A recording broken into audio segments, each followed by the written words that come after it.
topik kita hari ni, okay, mana satu lebih penting? First, Choose one. you choose one, okay? Mana satu lebih penting? Okay, love, money, food. Okay, you all choose.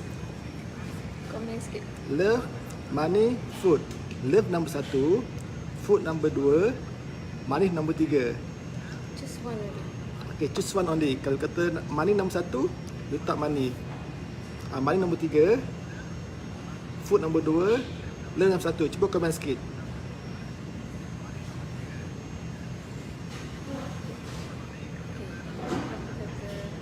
Okay, apa kata kita bagi Kais pula berbicara? Ada. Okay, kalau I pilih food. Sebab mungkin I pencinta makanan. Okay. No food, hungry food can't be wait kan? Okay. Okay, macam mana Bro Nazrin? Macam saya, daripada 3 tu, yang nombor 1 ialah duit. Sebab duit sangat penting, kerana tanpa duit there's no food, without duit there's no love. So, jadi duit tu nombor 1 lah. Okay. So macam tadi Kais kata food nombor 1 kan. Kenapa Kais pilih food bukan duit? Sebab I suka makan. Okay, actually sebenarnya semalam kita orang play this game dekat rumah lah, which is Khairul dia play dekat. So dia kata antara money, love dan food, which one that you choose? So first dia tanya dekat I lah. Then maybe masa tu sebab lapar aku agaknya kan, so I choose food. Then Ashraf dia kata dia choose money. Lepas tu dia cakap without money you cannot buy food. Then I gelak, I cakap betul jugalah, how silly my question kan. Macam macam the way I'm thinking tu macam terlalu, macam nak cakap macam terlalu singkat lah, berfikir singkat. Hanya fikir nak makan, tapi kalau tak ada duit, of course lah tak boleh dapat makanan. Okay, maybe okay, actually Nazrin is dia adalah orang yang very experienced dalam investment. Maybe that dia boleh share sikit how that the money that you can maybe that leverage your money to be in a good way, supaya sebab for me lah, kalau you ada duit, tak kisahlah you ada banyak atau sikit,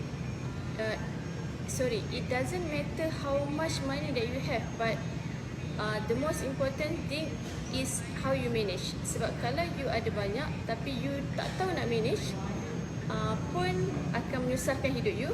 Dan kalau ada sikit pun susah jugalah, sebab you cannot get what you want kan. Okay, maybe Nazrin can share dia punya point of view about money in terms of investment. Macam mana dia leverage the money untuk for the better future. Okay, gini tau Kak Is, kan pernah dengar tak pepatah Melayu katakan di mana Kais Jawa. Kak Is Jawa. Yang mana pepatah Melayu ni dia cakap duit tak boleh buat mati, Okay, betul. tapi kita boleh mati kalau tak ada duit. Okay, Kan? betul. Jadi ya, jadi kemudian kalau pepatah Jawa pula kata kan, dia kata money is not evil. The person who owns or misuse the money is the actual evil. Kan? So jadi sebenarnya duit tu itulah, kalau kita tak ada duit tu kita boleh matilah jadi kan. Kita rasa tak ada duit tu kan. Tapi sebenarnya macam apa yang Kak I sebut tadi lah, duit tu bagaimana keperluan duit tadi tu, bagaimana kita nak menguruskan duit tu.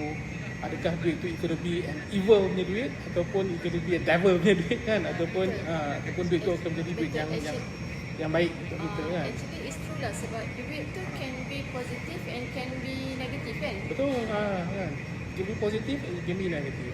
Jadi ada orang kata, oh duit banyak tak boleh, ini kita akan banyak kahwin empat lah kan, kita akan merapu-rapan kan. Jadi sebenarnya pada diri kita sendiri tadi kan, pada diri kita kan. Macam contoh tadi kan, saya khutbah di Semai Jumaat tadi kan, dia kata kes penceraian di Kuala Terengganu saja setahun mencecah 56,975 cases, mana hampir majority of kes-kes penceraian ni semua dia disebabkan duit. So statistik tu based on annual, maksudnya Annual. untuk this year saja. Untuk 2020. 2020. Oh, year Okay. 2020. That is a very, the statistik tu memang tinggi lah kan. Jadi dia punya sebab ialah punca ni punca duit. Sebab apa? Kenapa? Sebab apabila duit tu tak ada, kan, jadi keperluan rumah tangga tu jadi berkurangan. Ya, kehidupan rumah tangga, keperluan asasi sebagai keluarga tu menjadi tersekat. Kan, jadi sebenarnya duit tu perlu, kan? Tapi sebenarnya keperluan tu pun kalau kita betul kita uruskan duit tu kan dengan penuh bijaksana, insya-Allah cukup itu. Tapi kebijaksanaan tu kena ada. Macam you sebagai orang yang experience buat investment lah kan. So do you think that the best place untuk park your money untuk orang kata apa? Yalah, orang Jawa kata let your money work for you. Gitu kan. Bukan Jawa. kita je bekerja untuk diri kita sendiri, tapi let your money also work for you. Supaya at one time nanti that you boleh rest lah. Sebab okay, on that point of view, so what is your opinion? Where is the best place untuk maybe orang kat luar sana yang do not have no much lah information, knowledge about investment. So you rasa dekat mana the best place untuk somebody tu untuk park duit dia? Sebab ada orang kata okey lah, kalau orang kaya bolehlah dia nak main share, nak beli stock market. Dan kalau orang yang willing untuk take risk, maybe bolehlah. Sebab sekarang ni quite famous kan orang main forex kan. Tapi the risk is very high lah kan. Betul lah. Dan yang paling typical is ASB dan ni lah, dan tabung haji. Tapi untuk last year punya return pun macam tabung haji sendiri, macam banyak orang yang a bit upset lah kan dengan return tu. Sebab kita punya inflation rate pun very low kan. Inflation rate kita pun dah very high. It's about 3 to 4%. Itu kita talk about the inflation rate yang general. Tapi kalau kita mention about lifestyle punya inflation, memang is very high kan. So macam I cakap dengan Khairul sendiri, macam this weekend that we bring our kids pergi round KL kan dalam kereta, kita cakap wow, macam KL, even hari ni pun macam hari Jumaat kan selalunya jam kan. Tapi hari ni traffic quite okay. Means that ramai orang keluar ke outstation, pergi holiday, vacation. People even though dalam keadaan, for me untuk I rasa dalam keadaan waktu ni ekonomi agak fragile because we do not know yet. Memang dah buka everything, border semua dah buka, but we do not know yet what will happen in the future. Sebab the pandemic still there kan, dan kita kena belajar untuk live with the pandemic kan. Tapi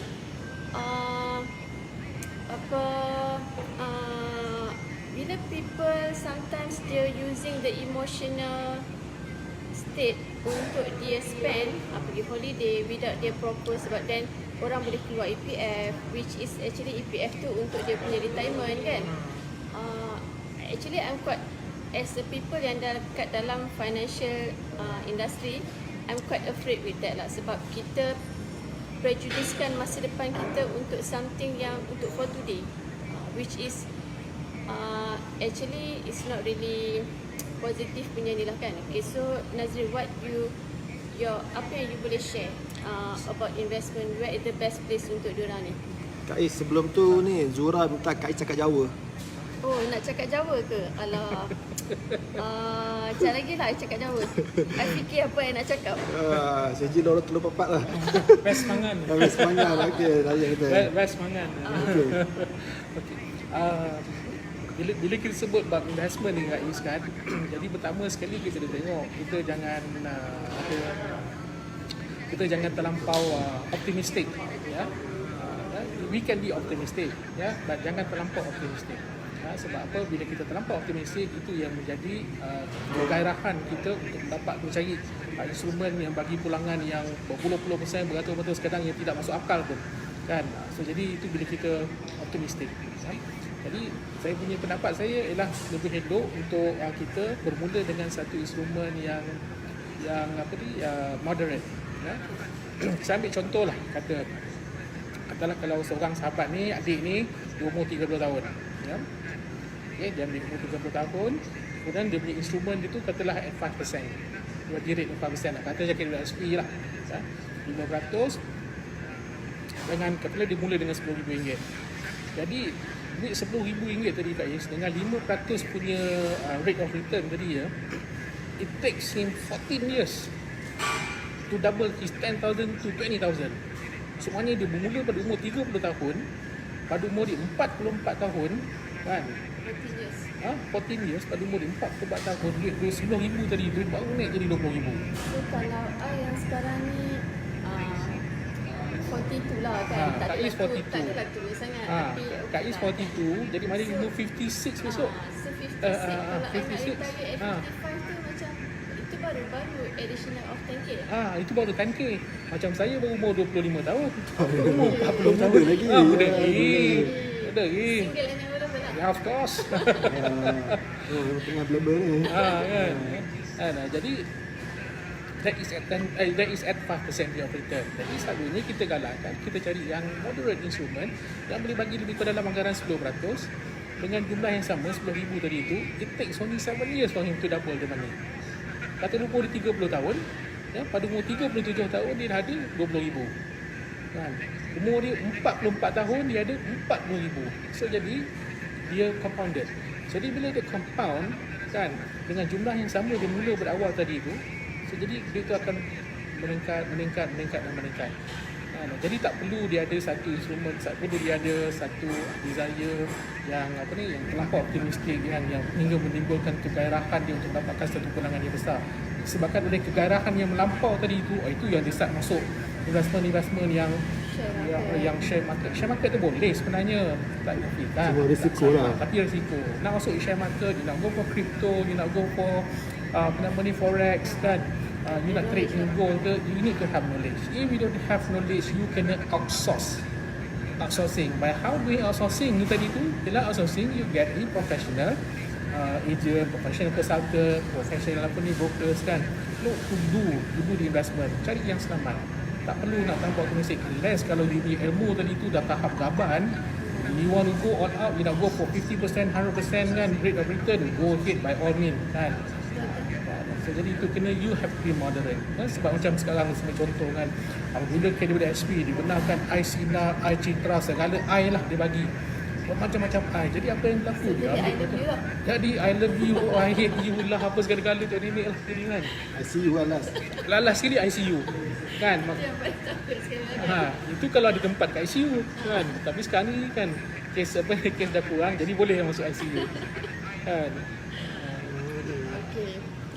So bila kita cakap pasal money tadi lah kan, so sebenarnya bila Khairul play dekat dengan semalam dekat rumah, I tahulah money is everything kan. So orang cakap tadi, Zura minta I cakap Jawa kan, so orang Jawa kata cash is king, kan. So ni orang Jawa yang duduk dekat yang tak berpijak di bumi yang nyata, yang lupa diri sikit. yang lupa diri sikit lah kan. So okay, by the way, bila kita cakap pasal duit tadi, memang money is everything and money is cash. Tapi ramai orang yang macam I tadilah, yang konon-kononnya lah kan, macam tak nak jawab yang the reality, yang bila orang tanya which one is important, semua orang tahu money. Tapi when I answer food, kononnya I tak nak menampakkan I materialistic kan. So sama juga dengan orang sana, because I as a financial educator yang attached dengan AIA Public Takaful, so when we share the awareness dekat luar sana, which is I nak touch about hibah lah ya Nazrin. So hibah tu sendiri, bila kita cakap dengan orang tahu actually ada orang yang tak faham hibah tu apa. Tapi bila kita share that hibah is part, apa yang hibah yang boleh buat untuk you, macam about income protection, it's about emergency fund, and it's about surviving kid. For me it's very important at every person mesti nak kena ada tak kisahlah very minimum ke hibah, sebab hibah is a survival kit untuk kita survive if anything happen dekat kita and family kan. Sebab no one will help you. Zaman sekarang ni is a very individualistic. Siapa yang nak willing untuk nak sacrificekan pocket money dia untuk orang lain? Untuk for one day or 2 days probably yes lah, kita maybe boleh rely dekat orang, ada kawan-kawan nak tolong. Tapi for long term, you try to find out, you daripada you punya phone book, you scroll up, you see siapa that you think yang you rasa that you can help. Even you tak sakit lagi, cuba you call kawan you untuk nak pinjam duit. Mungkin besok tu dia dah block dah kot you punya WhatsApp kan. So macam kalau I sebut word ni, mungkin orang dekat luar sana cakap, oh, orang agent insurance ni typically suka menakut-nakutkan orang, suka membuat cerita-cerita yang cerita-cerita yang scary lah kan, ataupun cerita-cerita yang bagi orang rasa macam tak suppose lah untuk nak share benda macam ni. But this is the reality. Kalau you tengok, if the person yang kehilangan suami dia, bila suami dia meninggal, cuba you tengok berapa ramai yang menangis pergi dekat kubur untuk dalam tempoh seminggu atau sebulan. Ada. Paling-paling pun dia akan menangis 1 hari, 2 hari pergi kubur, dan mungkin sebulan kemudian dia datang visit, ataupun 1 week later dia pergi visit, dan 1 year later setiap hari raya dia akan datang visit. Tapi people do not know that they are people yang kehilangan suami tapi menangis di rumah sebab tak tahu macam mana nak survive, because suami dia tak meninggalkan apa-apa, hanya savings yang tak seberapa, EPF, dan juga the sad things is hutang. Sebab hutang ni memang semua orang ada hutang lah kan. Ada hutang baik dan ada hutang yang jahat. So this is the things yang bila kita cakap about financial, sebab memang people excited untuk nak keluar sebab dah lama orang macam terkurung kan. Tapi you have, macam you cakap tadi lah, bila ada iCitra, iLestari, you have to think how that you can manage your money. Try to multiply macam hibah ni, Nazrin, actually orang tak realise yang actually you prepare monies yang you tak ada lagi. You buy a policy hibah 1 million, tapi duit ni you tak ada lagi dekat dalam poket you, but you already prepare 1 million for your family. If anything happen to you, I give you 1 million. Bukan daripada poket I, tapi daripada insurance company, because insurance company is taking risk kan. Dia risk management company kan. Sebab tu lah guys, macam kes-kes begini finance kan, biasanya public diorang lagi prefer sama ada dia akan tengok whether the product is tangible product ataupun intangible product kan. Jadi macam contoh apa yang Kak Is promote tu ialah satu produk yang tak nampak, is future value kan, in comparison to yang di our investment instrument ni, that is present value. They can see and they can touch, they can even dikatakan sebagai contoh pun, dia boleh keluarkan duit tu dan boleh gunakan duit tu. Dan jadi walaupun sebenarnya apa yang Kak Is buat tu ialah sebagai pun salah satu instrumen komponen di dalam finance, komponen di dalam financial planning kan, dalam satu komponen di dalam wealth management program. Akan tapi itulah kesedaran masyarakat kat luar tu kita kena perhatikan, kena bagi kepada mereka keyakinan, kena bagi kepada mereka pengetahuan, dan juga mengapa perlunya kita membuat program wealth management ni. Wealth management ni adalah satu mungkin untuk yang generasi yang baru kan, generasi muda remaja kan, macam sekarang ni orang umur 20 tahun, awal 20-an, yang pun dah sebanyak yang ada berjaya, niaga online, business owners, founders kan, yang hadir duit ni. Jadi mereka ni sepatutnya these are the category, these are the group of people that actually that need our services kan. We need to go and talk to them, we need to educate them. Perhaps these group of people, they know how to make money. They know how to make money. They know how to sell the product. They know how to promote. They do live. And make tons of money. But the sad thing is that in terms of money management, they don't know. Kan? You can see many people. Bagi contoh lah, saya ambil contoh macam ada seorang artis ni, dia kata dia pernah dia pernah buat, dia sendiri mengakui kesilapan dia apabila dia berkatakan masih pada zaman kemuncak dia, kegemilangan dia beli kereta instead of beli rumah. Kan? Dan dia tak ada pun medical plan dan sebagainya kan. Jadi apabila zaman kegemilangan itu dah berakhir kan. Jadi bila zaman senja kan, barulah dia menyesal, barulah dia kata aku sepatutnya tidak beli kereta kan. Sebab apa? Kereta ni is liability. Rather than you buy, ada macam contoh, saya pernah tengok satu kisah seorang founder ni kan, Kak Is kan, dia beli kereta cash RM200,000. Hebat. For 500,000 worth of money, batak itu tentu orang kalau letak dekat satu investment instruments, they can generate you at least 5%. Aduh, RM500,000 at 5%, how much money you make situ? You make 25,000 annually, you know. We're talking about RM2,000 extra every month. That is at 5%.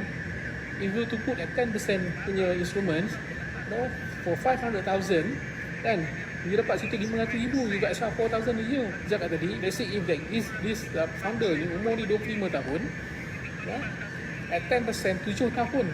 So maknanya kalau 7 tahun, at the age of 32, duit RM500,000 tadi dah apa? Dah ada 1 million dah. At the age of 32. Kalau katalah dia compoundkan lagi, dia compoundkan lagi kan, in 7 years, maknanya pada umur 39 tahun, masuk 40 lah, duit sejuta tadi itu dah ada RM2 juta.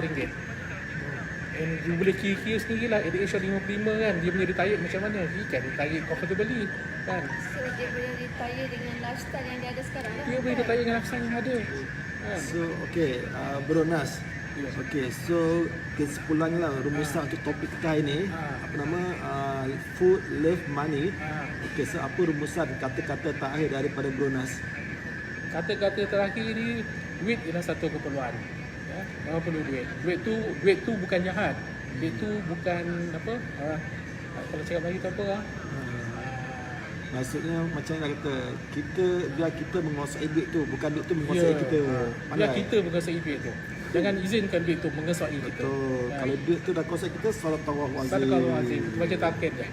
Okay, so untuk Kak Is pula, apa kata-kata luahan perasaan terakhir dari Kak Is? Luahan perasaan tu is that mungkin I tersilap buat pilihan lah. I pilih food tadi kan. Kalau means that whatever that serve on the table tu, itu je lah yang I boleh survive kan. Okay.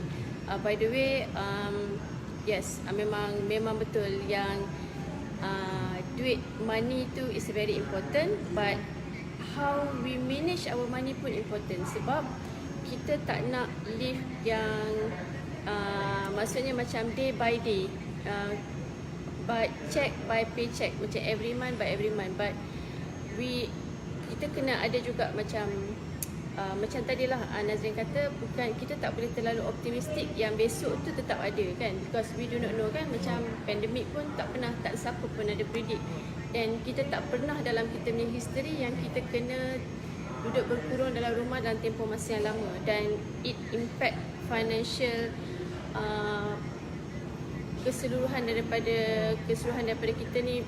Terasalah kesan daripada pandemik ni, bukan je setakat dari segi emotional, tapi juga dari segi financial. Ada yang kehilangan kerja, dan the sad things, Nazrin, actually around 4,000 children yang kehilangan, yang jadi yatim piatu masa waktu pandemik ni kan. So macam as a parent lah kan, bila anak I sendiri dia jawab money, dia choose money. So in the perspective of teenagers pun, dia nampak yang money is everything lah. Without money, untuk diorang mungkin diorang rasa diorang tak ni lah. That's the things lah from me. Okay, thank you Kak Is. So Okay. maybe Bro Khairul ada apa-apa nak untuk Abang K, tadi Bro Nas dia pilih apa nama, money. Kak Is dia pilih apa nama ni, dia pilih food. Tapi Abang K belum pilih lagi. Kalau Abang K money, food dengan love, Abang K pilih Kak Is. Kalau Kak Is tak ada, dapur tak WhatsApp. Hari-hari makan mamak. Okay. Nak kena ini is a compliment ke ataupun ni kan, atau Mungkin kalau Kak Is pergi jauh sikit, lain sikit lah nak cerita dengan Nazrin Orang cakap kan. apa, key to bird. Killing to bird in milestone. Milestone kan. Okey. Okey, sebenarnya itulah perkongsian daripada kita orang hari ni. Sharing lah. Sharing kan. Semoga kita semua dapat sikit manfaat, insya-Allah. Kalau ada jodoh, ada rezeki, next week untuk masa yang sama lebih kurang kita bersiaran lagi. Okey, terima kasih Kak Is and terima kasih untuk Bronas. Okay, thank you. InsyaAllah next time datang lagi ya. Okay. Okey. Bye.